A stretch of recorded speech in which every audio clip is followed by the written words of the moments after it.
এই সুন্দর পৃথিবী থেকে যদি আজ সত্যি আপনার মৃত্যু হয়, আপনি কি আল্লাহর সামনে দাঁড়ানোর জন্য প্রস্তুত? কতটা নিজেকে তৈরি করেছেন, কতটা বিশ্বাস অর্জন করতে পেরেছেন যে আল্লাহর সামনে সবকিছু বলতে পারবেন? আমরা কি জানি মৃত্যুর পর শরীরে আমাদের কি কি পরিবর্তন ঘটে? মৃত্যুর ঠিক 3 দিন পর সব নখ খসে পড়ে আমাদের। মৃত্যুর 4 দিন পর চুল এবং পশম ঝরে পড়ে। 5ম দিনের মাথায় মগজ গলে পানি হয়ে পড়ে। 6ষ্ঠ দিনের মাথায় পেটের ভেতরের সব নাক কান দিয়ে বের হয়ে যায় এবং মৃত্যুর ঠিক 2 মাস পর হাড্ডি ছাড়া কিচ্ছু অবশিষ্ট থাকে না। অথচ এত লোভ অহংকার কার জন্য? এই পৃথিবীতে এত কিছু করে কি লাভ? আখিরাতের জন্য আমরা কতটা প্রস্তুতি নিয়েছি? হে আল্লাহ, আমাদের এই দেহটাকে সাদা কাপড়ে মোড়ানোর আগে আমাদের রূহটাকে ঈমানে মুড়িয়ে নেওয়ার তৌফিক দান করুন এবং আমরা যেন আপনার কাছে সব সময় মুমিন বান্দা হয়ে থাকতে পারি। অতটুকু আমাদের উপর রহমত বর্ষণ করুন। আপনারা কি জানেন, কবরে শুয়ে থাকা মানুষগুলো খুব অসহায়। তারা আমাদের দিকে তাকিয়ে আছে। তাদের জন্য আমরা সবাই মিলে আসুন দোয়া করি।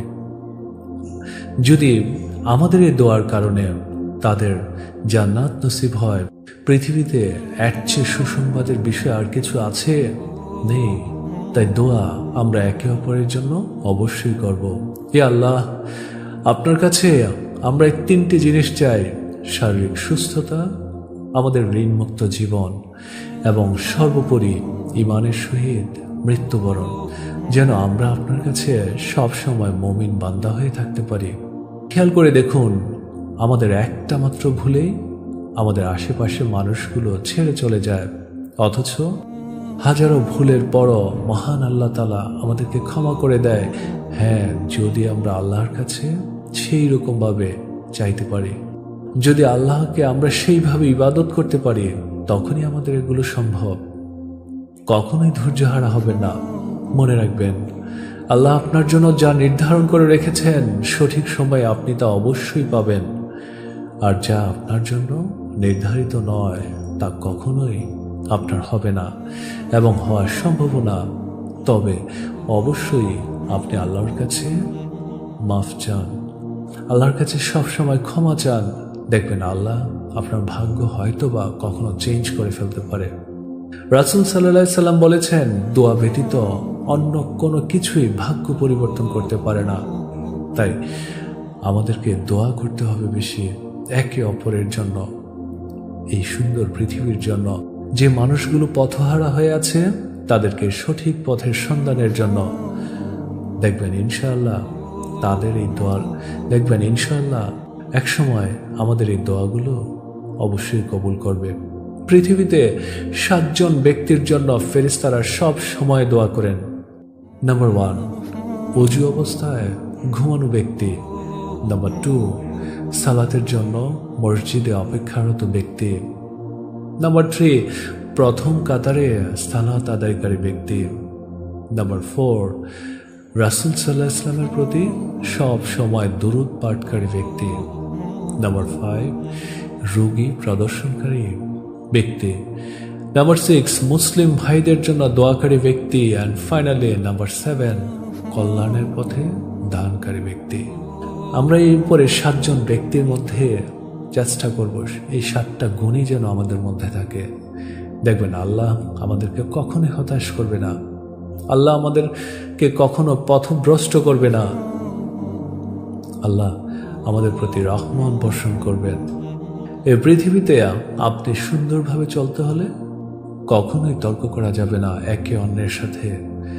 তর্ক করে জয়ী হওয়ার চেয়ে চুপ থেকে হেরে যাওয়া অনেক ভালো, কারণ বুদ্ধিমানেরা পরাজয় ভয় করে না, বরং উপভোগ করে এবং অবশ্যই এটা থেকে শিক্ষা গ্রহণ করে কিভাবে আমি আমার পরবর্তী ধাপগুলো খুব সহজে অতিক্রম করব, কিভাবে আমার এই সুন্দর জীবনটাকে আরো সুন্দর করা যায়, কিভাবে আমরা কঠিন পথ চলাকে সহজ করা যায়।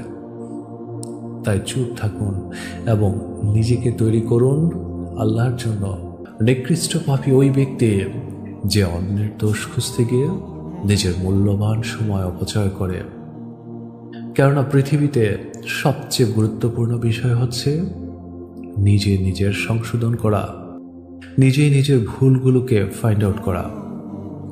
তাই আগে নিজেকে তৈরি করতে হলে, আগে নিজেকে সংশোধন করতে হলে নিজে নিজের ভুলগুলোকে বের করতে হবে। যে কথা ভেবে আমার অন্তর প্রশান্ত হয় তা হলো, আমার জন্য যা নির্ধারিত আছে তা কখনো আমাকে ছেড়ে যাবে না, এবং যা কিছু আমার পাওয়া হয় না তা কখনো আমার জন্য নির্ধারিতই ছিল না। তাই আল্লাহর ফয়সালার উপরে সব সময় বিশ্বাস রাখতে হবে। মরীচিকার পৃথিবী, মিছে সব মায়া, কেউ কাউকে মনে রাখে না। মনে রাখে ততক্ষণ যতক্ষণ প্রয়োজন। কবরে রেখে আসার পর সবাই কিন্তু ধীরে ধীরে ভুলে যায়। তাই নিজেকে পৃথিবীর মধ্যে প্রতিষ্ঠিত এবং আখিরাতের মধ্যে সর্বোত্তম ব্যক্তি হিসেবে পরিচয় করার জন্য এই পৃথিবীটাই হচ্ছে সবচেয়ে মূল্যবান জায়গা। তাই পৃথিবীটাকে কাজে লাগাও, জীবনটাকে ওই রকমভাবেই তৈরি করো। তোমাদের মধ্যে সেই উত্তম যে কোরআন শিখে এবং শিক্ষা দেয়। তাই কোরআনকে সঠিকভাবে, সহিভাবে পড়ার চেষ্টা করো। সফল লোকের ঠোঁটে যে দুটি জিনিস সবসময় থাকে তা হলো হাসি এবং নীরবতা। কারণ এক টুকরো হাসি অনেক সমস্যার সমাধান করে দেয়, আবার একটু নীরবতা অনেক সমস্যা থেকে বাঁচিয়েও দেয়। তাই নীরব থাকো, সমস্যাকে অনুভব করার চেষ্টা করো, কিভাবে সলিউশন করা যায় তার উপায় বের করো এবং আল্লাহর কাছে সাহায্য চাও। দেখবে সব কিছু তোমার খুব ভালোভাবে সলিউশন হয়ে গিয়েছে। তোমার জন্য সবচেয়ে উত্তম স্থান হলো কারো দোয়ায় তুমি উপস্থিত থাকতে পারা, কারণ সে তোমার ব্যাপারে আল্লাহর সাথে কথা বলছে। আর আল্লাহ হলো সর্বোত্তম শ্রবণকারী। আল্লাহ যখন তোমার ব্যাপারে অন্য কারো কাছ থেকে প্রশংসা শুনবে, সে প্রাউড ফিল করবে। সে অন্যকে দেখিয়ে বলবে, দেখো আমার বান্দার জন্য অন্য ব্যক্তিরা দোয়া করছে, আমি সেই দোয়া কবুল করব। আল্লাহর দয়া নিয়ে কখনই সন্দেহ প্রকাশ করবে না। তিনি এক নিমেষে যে কোনো বিপদ থেকে আমাদেরকে মুক্ত করে দিতে পারেন, আবার তিনি এক মুহূর্তে সব কিছু আমাদের ক্ষমাও করে দিতে পারেন। তাই আল্লাহর দয়া এবং মহানুভবতা নিয়ে কখনোই কোনো সন্দেহ প্রকাশ করবে না। একাকিত্ব সব সময় কিন্তু একটু বিরক্তিকর মনে হয়, তবে যে তার প্রভু মানে আল্লাহর অনুগত করে সে কখনোই একাকিত্ব অনুভব করে না। অন্যের সম্পদের প্রতি কখনো লোভ করতে যাবে না। হয়তো এটা তার জন্য একটা পরীক্ষা, হয়তোবা তোমার জন্য এটা একটা পরীক্ষা। তোমার দুর্বলতাকে শক্তিতে পরিণত করার ক্ষমতা একমাত্র আল্লাহ তাআলাই রাখেন। তাই তার কাছে প্রার্থনা করো, তার কাছে সবসময় চাও যেন নিজেকে সবসময় ভালো রাখতে পারো। তুমি যদি আজ থেকেও চিন্তা করো যে তোমার সকল কর্ম আল্লাহ তাআলা দেখছেন, তবে দেখবে তোমার জীবনে একটু একটু করে হলেও উন্নতি হচ্ছে। তোমার জীবনের একটা ধারাবাহিকতা ফিরে আসছে। তাই একটু চিন্তা করো, আল্লাহর প্রতি শুকরিয়া আদায় করো। আমরা যা শিখছি তা যদি আমাদের বিশ্বাসের উপর কোনো প্রভাব ফেলতে না পারে, আমাদেরকে আল্লাহর কাছাকাছি নিয়ে যেতে না পারে, আমাদের বিশ্বাসকে আরও মজবুত করতে না পারে, তাহলে এর অর্থ হচ্ছে কি জানো? এর অর্থ হচ্ছে আমাদের উদ্দেশ্যে কিংবা নিয়তে ভুল আছে। তাই নিজের নিয়তকে কনফিডেন্টলি নাও, আল্লাহর প্রতি বিশ্বাস স্থাপন করো, আল্লাহকে ভয় করো। আমরা কখনোই এতটা ব্যস্ত নই যে আমাদেরকে সালাত ছেড়ে দিতে হবে। এটা কেবল আমাদের গুরুত্বের উপর নির্ভর করে। তুমি যদি তোমার কাজকে গুরুত্ব দাও, তুমি তোমার সময়কে গুরুত্ব দাও, তাহলে অবশ্যই তুমি সালাত থেকে বিতাড়িত হবে। আর তুমি যদি আল্লাহকে গুরুত্ব দাও, তোমার ফিউচারকে গুরুত্ব দাও, তোমার আখিরাতকে গুরুত্ব দাও, তাহলে পৃথিবীর কোনো কাজই আটকে থাকবে না এবং অবশ্যই নির্ধারিত সময়ে তোমার সালাত আদায় করা হবে।